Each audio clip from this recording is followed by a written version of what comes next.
Entonces quiero compartir en esta mañana, cuando a veces pensamos que todo está en contra nuestra. En Génesis, capítulo 42,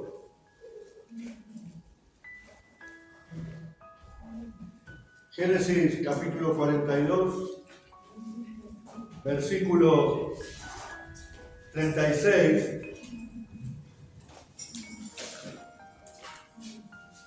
dice la palabra de Dios: entonces su padre Jacob les dijo: me habéis privado de mis hijos. José no parece, ni Simeón tampoco, y a Benjamín le llevaréis.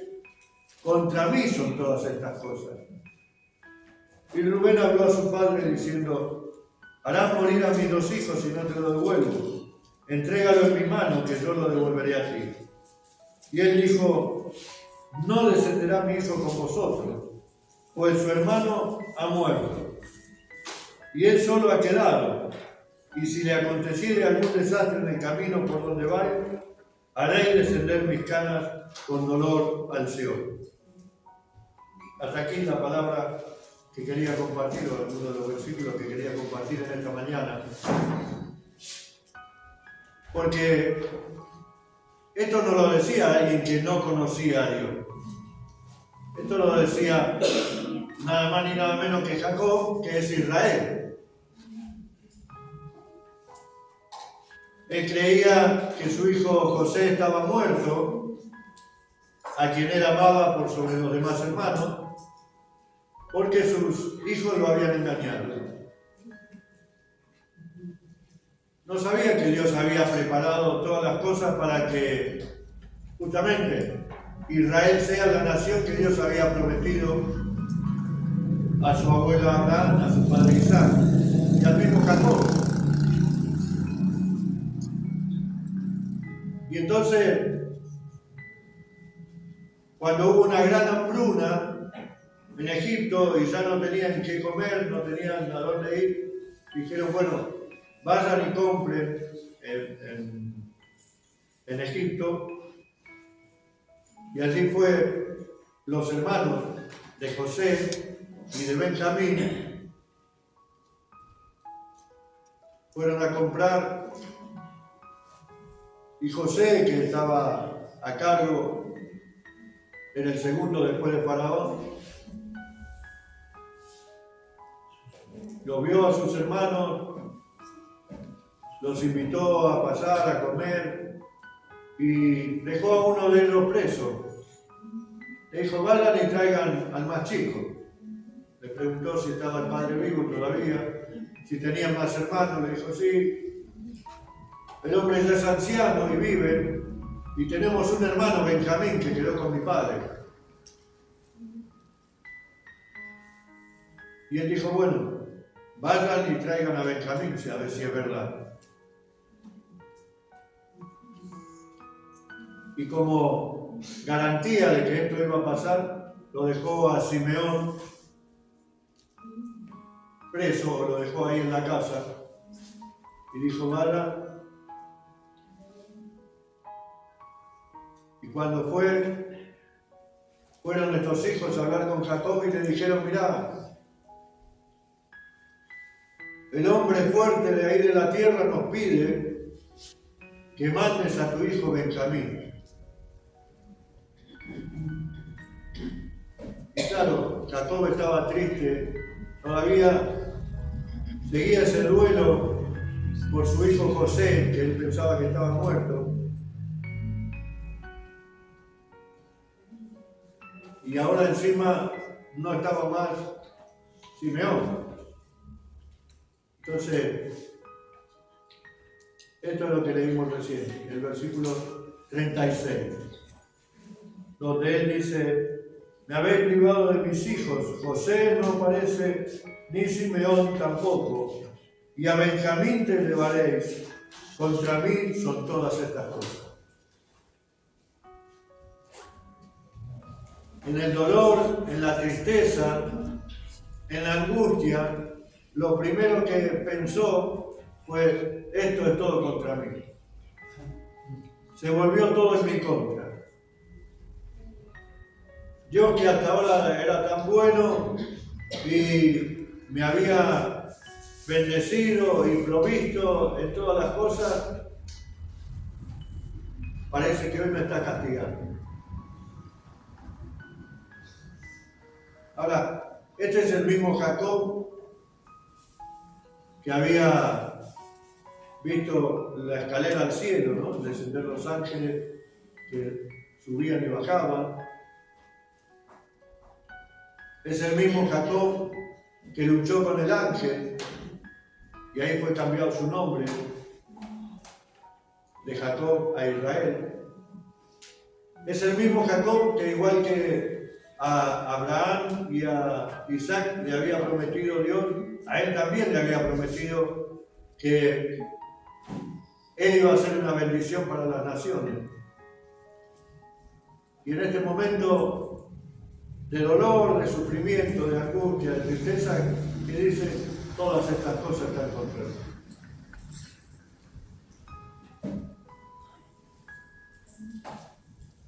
Y digo esto porque alguna vez sintió que todo se le venía en contra,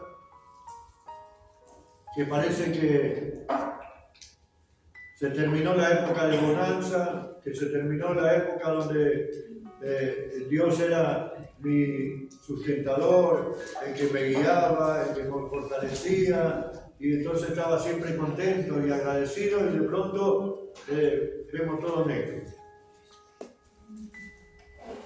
Estas cosas son contra mí.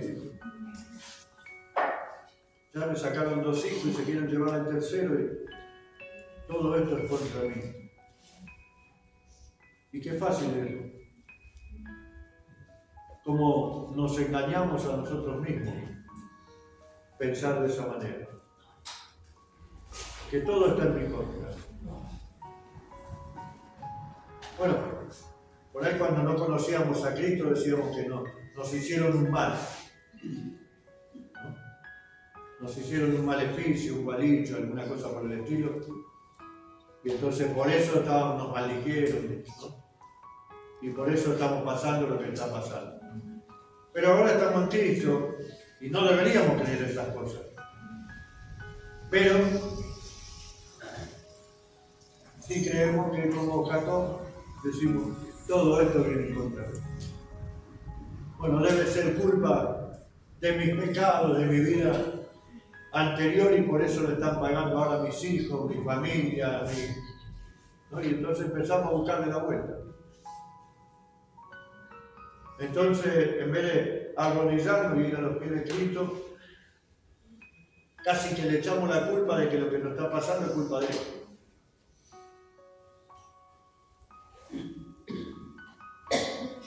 Y este Jacob, que había experimentado tremendos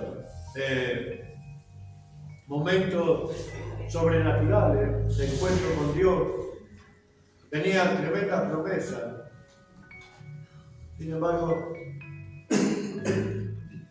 en medio del dolor,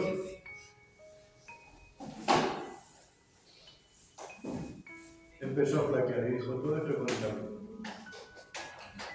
Y cuando nosotros pensamos de esa manera y nos dejamos llevar por el dolor, por la angustia, por la tristeza, entre el temor, y el temor lo que hace justamente es debilitarnos, es hacernos ver las cosas peores de lo que son. Hacernos pensar mal, como pensó Jacob, de que todo es por culpa mía y todo está contra mí. Lo que está pasando es por mi culpa. Y Dios me está castigando. ¿Alguna vez pensó que Dios lo está castigando? Esto es un castigo de Dios.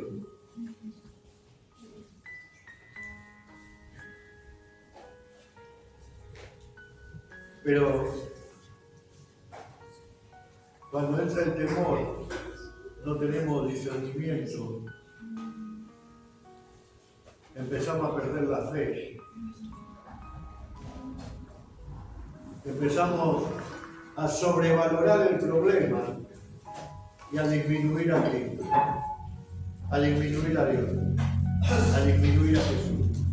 Entonces, todo esto es culpa mía. Lo que estoy pasando me pasa por desobediente, me pasa porque no venía a la iglesia, me pasa porque no oraba, me pasa porque no...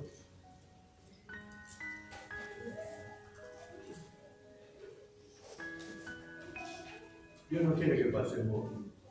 Dice, estamos en el mundo, pero no somos de este mundo. Ahora, las mismas aflicciones que pasan a nosotros las tenemos que pasar. Ahora nosotros tenemos una ventaja, que tenemos a Cristo. Si tenemos a Jesús en el corazón, nosotros tenemos esperanza. Amén. Tenemos esperanza de vida. Y cuando nosotros pensamos como Jacob, todo esto es culpa mía, todo esto está en contra de mí, todo esto me pasa por esto o por aquello, bueno, si pensamos que es por desobediente, está bien. Entonces reflexionemos y volvamos aquí. Pero si pensamos que estas cosas nos pasan como una especie de juicio de Dios en contra nuestra, nos enceguecemos y no podemos ver las bendiciones que Dios tiene preparadas después de superar esa prueba. Porque Jacob dijo, esto es contra mí. Y no podía ver lo que José estaba vivo. ¿Sí? Todavía lloraba a José muerto. La bendición de Dios era mucho más grande de lo que él pensaba o esperaba. Porque él todavía lloraba a José y José estaba vivo y era prácticamente el rey de todo Egipto. Pero Jacob no podía ver eso. ¿Por qué? Porque estaba cerrado en su dolor. Estaba cerrado, atemorizado, angustiado, entristecido, culpándose y culpando. Y dice que Rubén, el hijo mayor, le habló a su padre diciendo, harán morir a mis dos hijos si no te lo devuelvo, entrégalo en mi mano, que yo lo devolveré a ti. Cuando estamos asustados, atemorizados, estamos perturbados. Ya Jacob estaba cansado, era un hombre anciano, estaba cansado de todo lo que había vivido, de los padecimientos que le tocó, de la pérdida de un hijo y ahora el otro que estaba preso, y llevar a un tercero era como arrancarle la vida en su manera de pensar o de vivir. Estaba preocupado, pero decía, cuando comenzamos a darle más importancia a la preocupación o al problema que a Dios, entra el temor. Y el temor lo que hace es que perdamos la fe. Porque dejamos de tener fe en Dios, porque parece que no hay solución, parece que no le encontramos salida, parece que no hay respuesta. Y entonces nuestra fe comienza a menguar, y cuando comienza a menguar nuestra fe, comienza a crecer el temor y la preocupación. Y Dios no quiere que vivamos preocupados, por eso decía recién este texto que está aquí en el frente. Jesús dijo, vengan a mí los que están trabajados y cargados y yo les daré descanso. Claro, hoy en día que todo es tan rápido, hoy que tenemos las redes sociales, los celulares, que llamamos, mandamos mensajes y queremos que al toque nos contesten, y ya no nos contestan y ya nos ponemos nerviosos y simplemente no contestan. Llamamos y no atiende y dice, o me clavó el visto y no me dijo nada. Y ya nos empezamos a preocupar, ¿y qué pasará? Pero Dios no quiere que vivamos preocupados. O sea, hay determinados momentos que la preocupación, el temor, hace que nos volvamos podemos decir, ciegos espirituales y dejamos de ver a Dios para comenzar a ver nuestro alrededor. Comenzamos a ver nuestras posibilidades, comenzamos a ver qué puedo hacer yo y no qué puede hacer Dios. Por otro lado, también podemos pensar qué tan grande es Dios, o mejor dicho, qué imagen tenemos de Dios, qué tamaño de Dios tenemos, para si estamos más confiados en Él o más confiados en mí, creyendo que puedo solucionar el problema. Sin embargo, le entró la angustia, la tristeza, el dolor.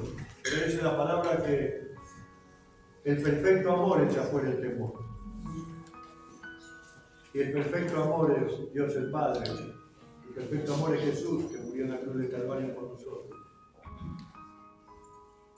Y cuando confiamos en Él y llevamos todas nuestras cargas delante de Él, el temor desaparece. No es automático.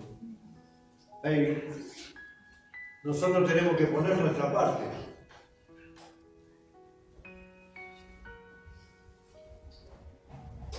Los problemas están, sí. La enfermedad está, sí. El dolor está, sí. La preocupación por la familia está, sí. Mi confianza en Dios, sí, pero no puedo ver. Pero no debo angustiarme. Dice en el capítulo 43 del mismo Génesis, en el versículo 14, decía, no es que, si bien todo depende de Dios, pero yo también tengo que en un momento decidir, tomar la decisión. Espero y confío en Dios, o sigo llorando, sigo lamentando, sigo tomando decisiones equivocadas, sigo pensando a mi manera. En el versículo 14 del 43, Jacob dice, y tomad en vuestras manos, y el Dios omnipotente os dé misericordia delante de aquel varón, y os suelte al otro vuestro hermano, y a este Benjamín, y si he de ser privado de mis hijos, séalo. O sea, un capítulo anterior dijo, no va a ir. El último versículo del capítulo anterior dijo, no lo voy a mandar, porque si no aparece voy a morir con la angustia, con el dolor, con la tristeza. Pero en determinado momento tuvo que tomar una decisión. Porque su tristeza, su dolor y su falta de entendimiento para saber qué hacer, o mejor dicho, podemos decir entre paréntesis, su egoísmo por ese hijo que no quería despegarlo, estaba privando a toda la familia e iban a morir de hambre. Ya no podían volver a comprar si no iba Benjamín. Y él dijo, no lo voy a mandar. Si no lo mandaba, no podían comer, no podían tener alimento, iba a morir toda la familia. Entonces, en un momento tuvo que reaccionar y decir, bueno, lo que hoy nosotros diríamos que sea lo que Dios quiera. Él dijo que vaya y si soy privado de mi hijo, que lo sea. Es decir, si mi hijo tiene que morir, también que muera, pero voy a seguir confiando en Dios. Qué tremenda decisión, ¿no? Por eso decía, no es fácil. Tener confianza en Dios, pero no solamente tener confianza, sino esperar que la voluntad de Dios muchas veces no tiene que ver con la mía. Tenemos que tomar decisiones fuertes y decisiones firmes. Tenemos problemas, sí. Tenemos luchas, sí. Tenemos enfermedades, sí. Parece que todo está en contra, sí. Pero yo y mi casa, dijo, serviremos al Señor. Yo prefiero, hay un dicho que dice morir con la bota puesta, cuando dice que uno es medio cabeza dura, se cierra lo suyo. Pero en este caso sería morir con la bota puesta porque yo prefiero estar siempre en el Señor. No digo que no voy a sufrir, que no me va a doler, que no voy a llorar, sino que voy a aprender a confiar. Y decía, hay momentos que tenemos que tomar decisiones. Y tanto le insistieron los hijos que dijo, bueno, basta ya. Basta. Me levantaré e iré y veré a mi hijo José. O sea, había una decisión que tomar. Él estaba llorando un hijo muerto, que nunca imaginó que estaba vivo, y tenía que ir a ver si era cierto que estaba vivo. Y a veces tenemos que estar entre la espada y la pared. Y tenemos que tomar decisiones difíciles. Y entonces tenemos que tomar la decisión, ¿qué hago? Creo, espero, voy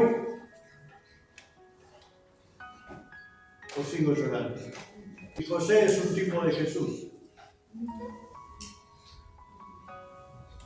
Jesús es nuestro Salvador, el que nos rescató de la esclavitud de Egipto y el que nos proveyó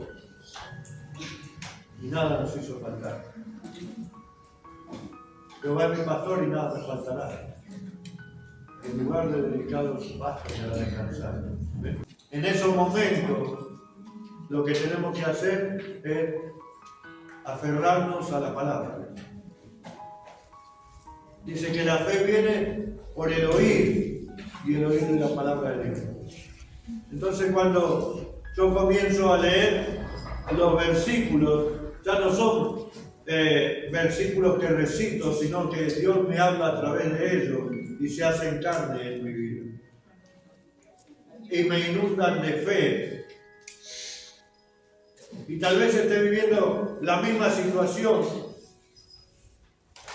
pero con fe, con esperanza, con seguridad, con confianza en que Dios tiene el control. Amén. Entonces, pongamos toda nuestra fe y nuestra confianza en Jesús. Vamos a participar ahora de la cena del Señor.